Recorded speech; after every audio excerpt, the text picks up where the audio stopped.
بسم اللہ الرحمن الرحیم۔ چینل کو سبسکرائب کریں۔ دماغ کو تباہ کرنے والی 7 بری عادات۔ نمبر 1، ناشتہ نہ کرنے کی عادت۔ نمبر 2، رات کو دیر سے سونے کی عادت۔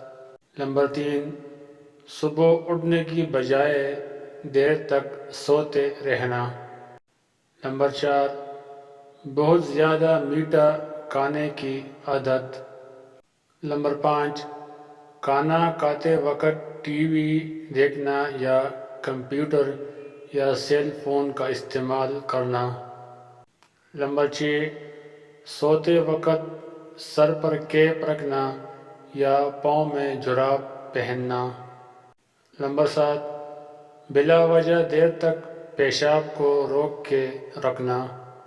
دماغ تیز کرنے کے لیے رب اشرح لی صدری ویسر لی امری واحلل عقدۃ من لسانی یفقہوا قولی ہر نماز کے بعد 14 بار پڑھ لیا کریں۔